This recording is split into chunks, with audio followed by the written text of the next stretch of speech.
सब लोग समझते थे कि ये सिर्फ और सिर्फ एक कमजोर लड़का है जिसके पास ई रैंक स्किल्स हैं, लेकिन ये लड़का रियलिटी में बहुत ही ज्यादा पावरफुल निकलता है और फिर जाके सबसे बदला लेता है। मीमो एक बहुत ही ट्रेजिक लड़का था जिसको उसके स्टेप फादर बहुत ही ज्यादा मारा करते थे। मीमो को उसके घर के अंदर बहुत ही ज्यादा टॉर्चर किया जाता था और उसको खाने के लिए भी बहुत ही कम चीजें दी जाती थी और उसकी हॉरिबल मॉम मजे से बैठ के टीवी देखा करती थी और उसकी चीखों को इग्नोर कर दिया करती थी। और इस सब की वजह से वो बड़ा होकर एक बहुत ही ज्यादा लोनली लड़का बन गया जिसके अंदर बिल्कुल भी कॉन्फिडेंस नहीं था। वो अपनी बचपन की यादों में खोया होता है कि तभी वो देखता है कि उसकी क्लास का बुली उसकी क्लास की एक और नाइस लड़की को तंग कर रहा होता है जिसका नाम आया होता है।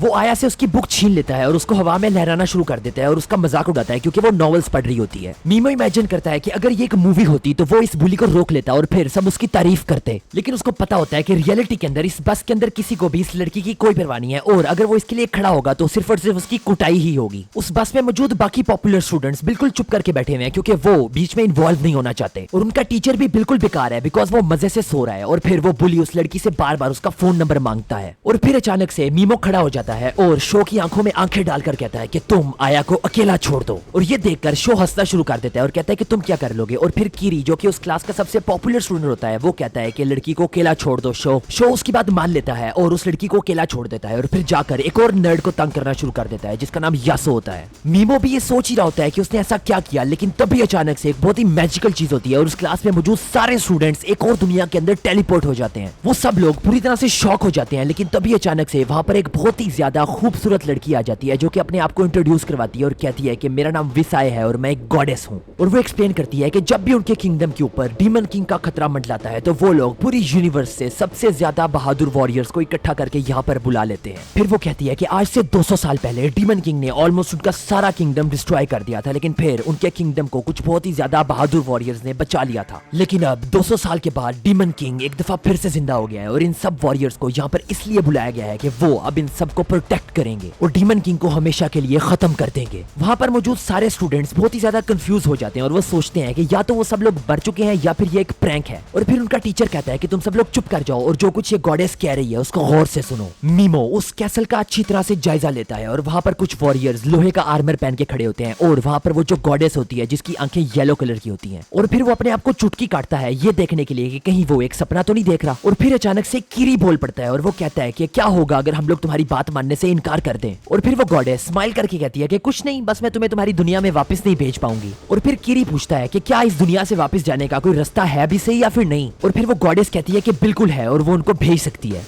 लेकिन उनको वापस भेजने के लिए उसको एक स्पेशल एलिमेंट चाहिए जो कि सिर्फ तभी मिल सकता है जब वो लोग डीमन किंग को मार लेंगे। बुरे फंस चुके हैं भाई ये लोग। शो उस गॉडेस के ऊपर चिल्लाना शुरू कर देता है और उसको कहता है कि ये क्या बात हुई, तुम हमसे पूछे बगैर हमें यहाँ पर कैसे लेके आ सकती हो। लेकिन फिर वो गॉडेस अपने घुटनों पर झुक जाती है और उनको कहती है कि प्लीज मुझे उस डीमन किंग से बचा लो। और फिर आया उस गॉडेस को कहती है कि वो लोग तो सिर्फ नॉर्मल ह्यूमंस हैं, वो आखिर डीमन किंग को कैसे मार सकते हैं। लेकिन फिर वो गॉडेस कहती है कि तुम लोग के पास ऐसी एबिलिटीज हैं जिनका भी तुम्हें भी नहीं पता। लेकिन शो अभी भी उसकी बात नहीं मान रहा होता और इस सबको प्रैंक समझ रहा होता है। लेकिन तभी वो गॉडेस वहां पर एक प्रिजनर को बुला लेती है और एक डीमन डॉग को भी समन करवा लेती है। और फिर वो गॉडेस उस डीमन डॉग को खुला छोड़ देती है और वो डीमन डॉग उस प्रिजनर के ऊपर जंप करके उसके नोट चबाकर खा जाता है, खून हर तरफ फैल जाता है। ये देखकर कुछ लड़कियां बहुत ही ज्यादा डर जाती हैं, लेकिन फिर वो गॉडेस एक स्पेल कास्ट करती है और उस डीमन डॉग को वहीं पर खत्म कर देती है। वो उन स्टूडेंट्स को एक एक करके बुलाती है और कहती है कि हम तुम्हारे अंदर छुपी हुई लेटेंट एबिलिटीज को मेजर करने वाले हैं। एक एक करके वो सारे स्टूडेंट्स उस मैजिकल बॉल के पास आते हैं और अपनी एबिलिटीज को चेक करते हैं और वो बॉल मुख्तलिफ कलर्स के अंदर ग्लो करता है। और फिर दूसरे स्टूडेंट्स के बाद जब फाइनली शो की बारी आती है तो वो जाकर जब उस बॉल के ऊपर हाथ रखता है तो वो बॉल रेड कलर का ग्लो करना शुरू कर देता है। ये देखकर वो गॉडेस खुश हो जाती है और कहती है कि तुम्हारे पास ए रैंक की एबिलिटीज हैं। और उसके बाद फिर जब कीरी की बारी आती है तो वो जब उस बॉल के ऊपर हाथ रखता है तो वो ब्राइट येलो कलर का ग्लो करता है और उसके बाद एक्सप्लोड हो जाता है। उसके बाद कीरी की बारी आती है जो कि इस बॉल को एक दफा फिर से तोड़ देती है और जो जो उस बॉल को तोड़ देता है वो एस रैंक होता है। उस क्लास के अंदर काफी सारे स्टूडेंट्स एस रैंक होते हैं और ये देखकर गार्ड्स भी शॉक हो जाते हैं।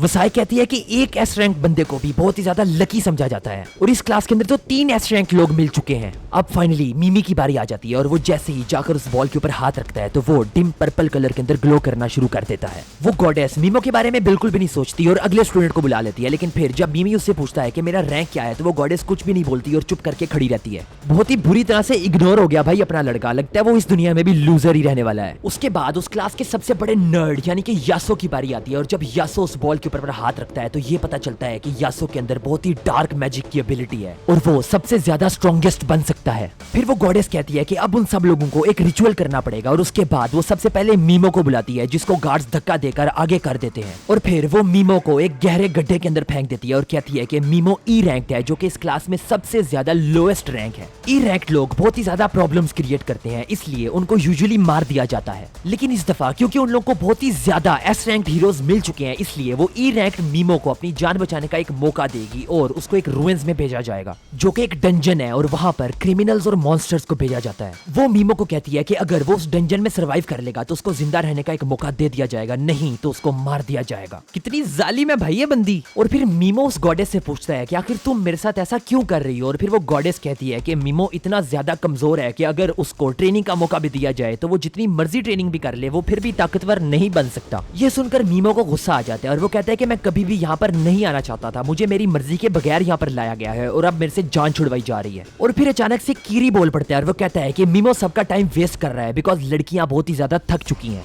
ये सुनकर मीमो बहुत ही ज्यादा डिसअपॉइंट हो जाता है और जमीन पर गिर जाता है, लेकिन फिर अचानक वहां पर यासो आ जाती है। लेकिन ट्विस्ट ये आता है कि यासो भी उसको धोखा दे देती है और कहती है कि एक ई रैंक्ड बंदे को अपने से सीनियर्स के साथ तमीज से बात करनी चाहिए और तुम एक ई रैंक्ड हो। मीमो अब बिल्कुल ही उम्मीद हार जाता है और फिर वो गॉडेस अपना रिचुअल शुरू करती है और उसकी तरफ एक लेदर बैग फेंक देती है जो कि बिल्कुल यूजलेस है। अब मीमो के लिए कोई भी होप बाकी नहीं रहा, लेकिन फिर मीमो अचानक से एक स्पेल कास्ट करके उस गॉडेस को अटैक करने की कोशिश करता है, लेकिन वो गॉडेस आसानी से उसका स्पेल ब्लॉक कर देती है और फिर उसका मजाक उड़ाना शुरू कर देती है कि तुम तो सही तरह से स्पेल भी कास्ट नहीं कर सकते। उसके बाद कीरी भी अपना स्पेल कास्ट करता है जिसकी वजह से दीवार में एक बहुत ही बड़ा धमाका हो जाता है और फिर कीरी कहता है कि मैं तो सिर्फ प्रैक्टिस कर रहा था और देख रहा था कि कितना माना है मेरे पास। वहां पर मौजूद सभी लोग मीमो के ऊपर हंस रहे होते हैं, लेकिन तभी मीमो की आंख से कुछ आंसू उतरकर जमीन पर गिर जाते हैं और फिर वो अपनी बचपन की यादों में गुम हो जाता है। जब वो छोटा होता था तो वो अपनी सोल को यानी कि अपनी अंतर आत्मा को इमेजिन किया करता था जो कि उसको कहती होती थी कि तुम अपनी अंदर वाला दूसरा रूप सामने लेके आओ और सबको दिखा दो कि तुम कौन हो, लेकिन उसने आज तक अपने अंदर वाले उस सेल्फ को बाहर नहीं निकलने दिया। लेकिन फिर अचानक से वो अपने दूसरे रूप को बाहर ले आता है और वहां पर मौजूद गॉडेस को कहता है कि तुम्हें मुझसे बच के रहना होगा क्योंकि अगर किसी दिन मैं वापस आ गया तो तुम्हें नहीं छोड़ूंगा। और फिर अचानक से उसको एक डार्क केव के अंदर टेलीपोर्ट कर दिया जाता है जहां पर बहुत ही ज्यादा अंधेरा होता है। वो अपने पास मौजूद लेदर बैग के अंदर थोड़ा बहुत माना ट्रांसफर करता है जिसकी वजह से वो बैग ग्लो करना शुरू कर देता है और वो उसको एक लैंटर्न की तरह इस्तेमाल करता है। अचानक से वो रियलाइज करता है कि वो अब तक स्केलेटन्स के ऊपर चल रहा था जो कि उसको डरा देता है। वो भी सोच ही रहा होता है कि आखिर ये सारे लोग कैसे मर सकते हैं, तो तभी अचानक से एक मॉन्स्टर उसके ऊपर अटैक कर देता है जिसको वो डॉज करके वहां से भागना शुरू कर देता है। वो मॉन्स्टर उसका पीछा कर रहा होता है, लेकिन मीमो वहां से भागने में अपनी पूरी जान लगा देता है और वो मुड़कर भी नहीं देखता क्योंकि उसको अंदर ही अंदर पता होता है कि वो इस मॉन्स्टर के साथ फाइट नहीं कर सकता और अगर वो रुका तो वो वहीं पर मारा जाएगा। वो भागना कंटिन्यू रखता है, लेकिन थोड़ा सा आगे जाके वो एक पत्थर से टकराकर जमीन पर गिर जाता है। जब वो मुड़ के देखता है तो उसको अपने सामने अपनी मौत नजर आ रही होती है क्योंकि ये मॉन्स्टर बहुत ही ज्यादा खतरनाक लग रहा होता है। तो गाइस यही था पार्ट 1। अगर इस वीडियो के ऊपर अच्छा रिस्पांस आया तो फिर मैं इसका नेक्स्ट पार्ट अपलोड करूंगा। और हाँ, चैनल को सब्सक्राइब कर लो और कमेंट सेक्शन के अंदर बताओ कि मैं अपनी वीडियोस को कैसे इंप्रूव कर सकता हूँ।